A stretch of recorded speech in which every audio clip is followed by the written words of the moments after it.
Hi everyone, Chris Chinnock here for Insight Media. It's CES 2026. I'm in the VESA. Hi there everyone, I'm James Goel. I work at VESA and I was one of the authors for the new VESA DisplayPort Automotive Extension Services standard.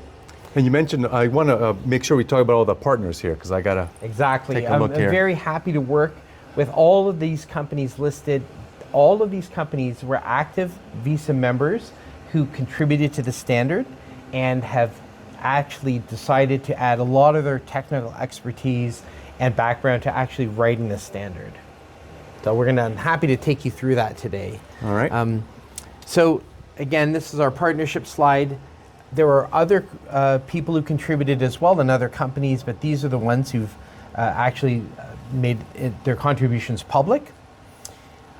Chris, the thing we're trying to do is make automotive displays safer and more secure. That's fundamentally what it is. In this picture, you can see the child is behind you as you're backing up. Yep. And the nightmare scenario that was driving this requirement is if there was some sort of distortion, some sort of error between the GPU and the display, the obstacle, in this case, the child, would be obscured. And right now, there is no world standard way until we develop this new specification to detect this error. Now, that interference is rather exaggerated, it seems like. That's correct, but not impossible. We have seen times when the display could have broken pixels or some sort of interference between the GPU and the display. With our new protocol that builds on 20 years of VESA DisplayPort excellence, our new very thin protocol actually will detect errors between the GPU and the display. Okay. Not only will it detect functional safety errors, it also can detect security tampering problems. Now imagine the same scenario where you have the child behind you and hackers decide to erase the child through some digital means. The current user would not know that there's anything wrong. With our new protocol, we have added authentication and integrity checking and confidentiality and encryption checking to make sure that should the hackers attempt to hack your display, you'll now get a warning symbol. Right, and that's something you would never know. You couldn't know. Right. And another example is not just your rear view cameras, but your driver information display cluster. If you have your speedometer, you need it to work. There are regulations that require this to be highly, it's called ASIL D certified, which is the highest level of automotive safety integrity.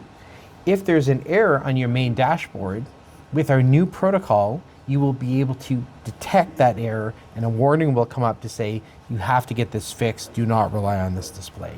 Right. Worse yet, if hackers attempt the same tricks to do something nefarious to you, let's say they delete all of your speedometer, typically they would do something much more subtle, but in this demonstration we're doing something very egregious. Yep.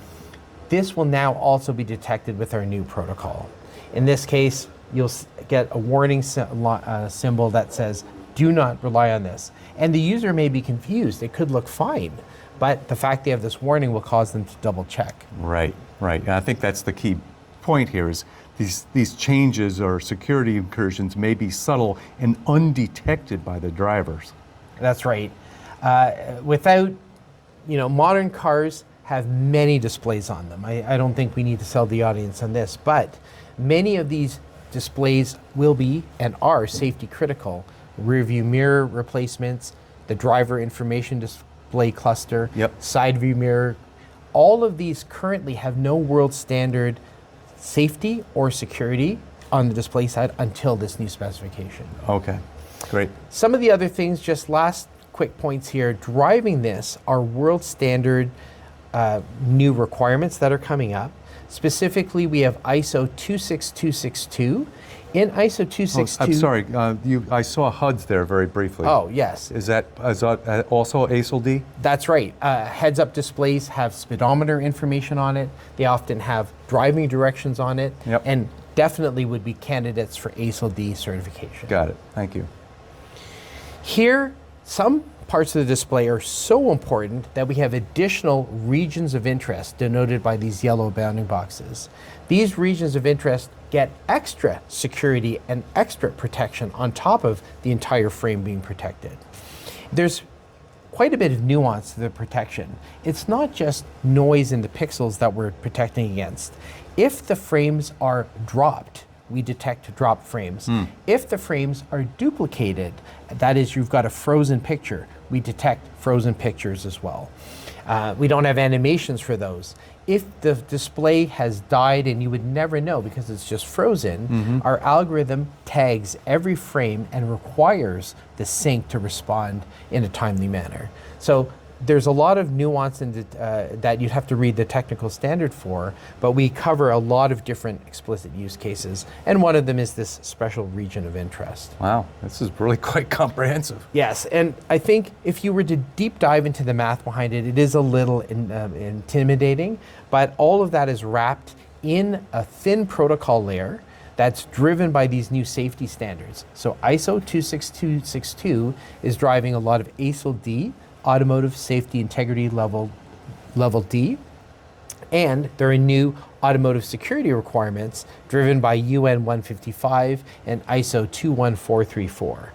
All of these numbers. Is UN a United Nations? It is. It's a United Nations regulation compliant, but a lot of European and other world organizations are adopting these UN regulations moving forward.